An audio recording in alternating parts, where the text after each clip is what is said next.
দর্শক, গণভবন পরিদর্শনে গেছেন তথ্য, ডাক ও টেলিযোগাযোগ উপদেষ্টা নাহিদ ইসলাম। এই মুহূর্তে তিনি সাংবাদিকদের সঙ্গে কথা বলছেন। আমরা সরাসরি চলে যাচ্ছি সেখানে। সরকারের পক্ষ থেকে উদ্দেশ্যে আজকে আমাদের প্রাথমিক ভিজিট ছিল, যেখানে আমরা এখানে যারা দায়িত্বরত আছেন গণপূর্ত এবং স্থাপত্য বিভাগের দায়িত্বশীল তাদের সাথে কথা বলেছি। তাদের থেকে আমরা প্রাথমিক পরামর্শ নিয়েছি এবং আমাদের আকাঙ্ক্ষাগুলো বলেছি যে আমরা কিভাবে দেখতে চাই, এবং একটি ফর্মাল কমিটি করার জন্য নির্দেশ দেওয়া হয়েছে। হয়তো আগামীকালের মধ্যেই কমিটিটি হয়ে যাবে এবং কমিটি হলে এটি হয়তো নেক্সট সপ্তাহ থেকে আমরা কাজ শুরু করব, এবং বলা হয়েছে যাতে দ্রুত সময়ের মধ্যে আমরা এটি উদ্বোধন করতে পারি, সেই জন্য খুব দ্রুত গতিতে কাজ সম্পাদন করার জন্য। কমিটিতে কারা থাকবে? কমিটিতে যারা বিশেষজ্ঞ রয়েছেন, স্থাপত্য সাথে জড়িত এবং জাদুঘর বিশেষজ্ঞ এবং যারা আর্টিস্ট রয়েছেন তাদের থেকেও, এবং আমরা বিদেশে যারা রয়েছে জাদুঘর বিষয়ে বিশেষজ্ঞ বা এরকম অভ্যুত্থানের স্মৃতি জাদুঘর করার অভিজ্ঞতা রয়েছে তাদের সাথেও যোগাযোগ করার পরামর্শ নেওয়ার জন্য বলা হয়েছে। আজকে আপনাদের ভিজিটটা কেমন ছিল, মানে কি কি দেখলেন?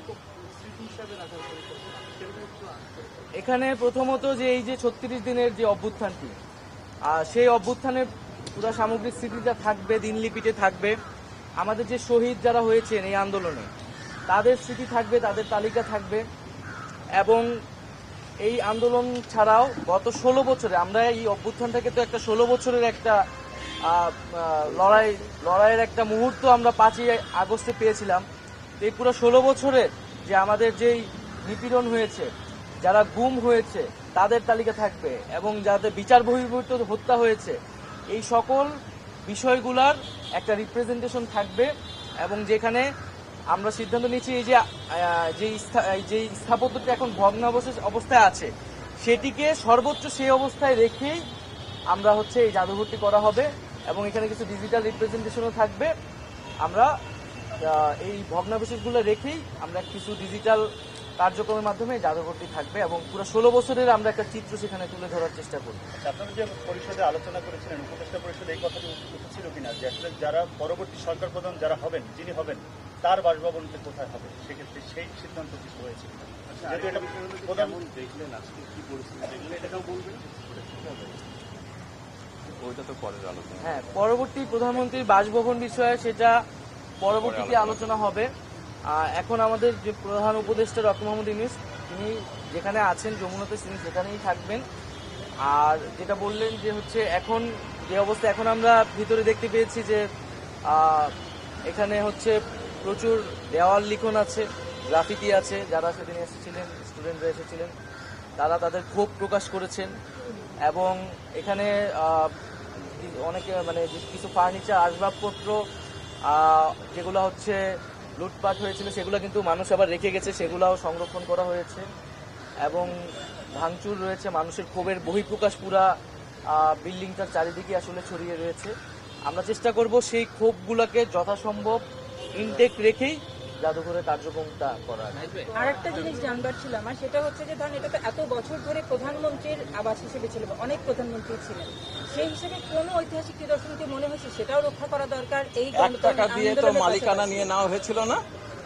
1 টাকা দিয়ে কি মালিকানা নেওয়া হয়েছিল? জনগণের ছিল কতখানি? আমরা জনগণের জন্য এটা উন্মুক্ত করার চিন্তা করছি। না না, সেটা তো আমি বললাম যে ঐতিহাসিক অন্য কোনো নিদর্শন আছে কিনা, অন্য কোনো সময়ে। আমার একটু যে আসলে আমাদের আপনারা যেটা বললেন যে দীর্ঘ 16 বছরের পুঞ্জীভূত থেকেই কিন্তু এই বাংলাদেশে এবং জনগণের মালিকানা কিন্তু কেড়ে নেওয়া হয়েছিল, যেটা বাস্তবতা। এখন সেটা হলো যে এই আন্দোলনে ছাত্র জনতার অভ্যুত্থানে আমাদের এখনো যে পরিমাণ ছাত্র জনতা বিভিন্ন হাসপাতালে, কারো হাত নাই, কারো পা নাই, কারো দুটো চোখ গিয়েছে, এবং সব কিশোর পার হয়নি একটা বাচ্চা। এটা আমার পছন্দ আছে এসব কথা বলতে গিয়ে। এখন এদের বিষয়ে যারা শহীদ হয়েছেন তাদের পরিবারগুলো তো আমাদের রাষ্ট্রের দায়িত্ব নিতেই হবে। পাশাপাশি এই যে পরিবারগুলা এবং এই যে সুষ্ঠু একটা পরিসংখ্যান আপনারা এবং সুষ্ঠুভাবে সমস্ত সারা থেকে তথ্যগুলো কালেকশন করছেন কিনা, এবং তাদের এই মুহূর্তে অনেকেরই দেখাচ্ছে বিদেশে চিকিৎসার জন্য প্রয়োজন, নিলে হয়তো তার চোখটা ভালো হয়ে যেতে পারে, এরকম আপনাদের কঠোরভাবে খুব গভীরভাবে এগুলো ব্যবস্থা নিচ্ছেন কিনা বলেন। কারণ অনেককে আমি নিউজ করতে আমরা খারাপ অবস্থা। এই মাসে আমরা শুধু শহীদ পরিবার যতটুকু পর্যন্ত আমরা তালিকা করেছি, তালিকা প্রায় শেষের দিকে, এবং সেই শহীদ পরিবারদের নিয়ে আমরা এই মাসে একটি স্মরণ সভার আয়োজন করবো বেশ বড় করে আর কি।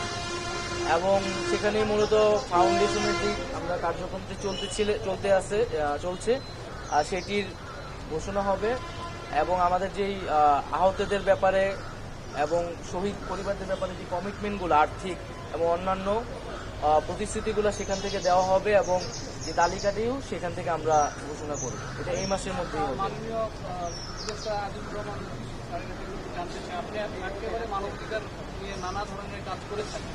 আমরা সাম্প্রতিক সময়ে যেগুলো দেখছি আসলে বিভিন্ন জায়গায় আমরা গতকালকে দেখলাম যে কিছু মাজারে হামলা হয়েছে, হামলা হচ্ছে, হ্যাঁ, তারপরে কিছু শিক্ষকদেরকে যেভাবে নিপীড়ন করা হচ্ছে।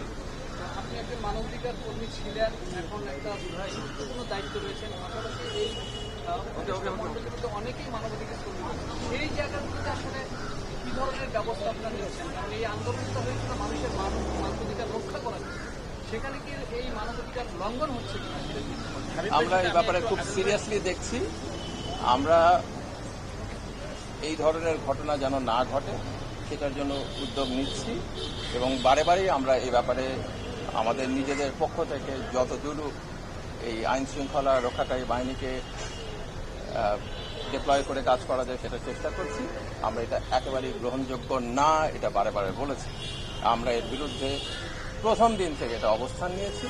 আমরা বারে বারে বলেছি আমাদের প্রতি যে আচরণ করা হয়েছিল ফ্যাসিবাদী শাসকের পক্ষ থেকে, আমরা কোনোভাবেই সেই ধরনের আচরণ যেন কারো প্রতি না হয় সেটা এনশিওর করব। ঠিক আছে, ধন্যবাদ। ঠিক আছে স্যার। আজকে আমরা থ্যাংক ইউ সো মাচ। দর্শক, গণভবন পরিদর্শনে গিয়ে সাংবাদিকদের সঙ্গে কথা বলছিলেন উপদেষ্টারা। আমরা এতক্ষণ সরাসরি তাদের বক্তব্য শুনছিলাম। চলে যাচ্ছি পরের প্রসঙ্গে।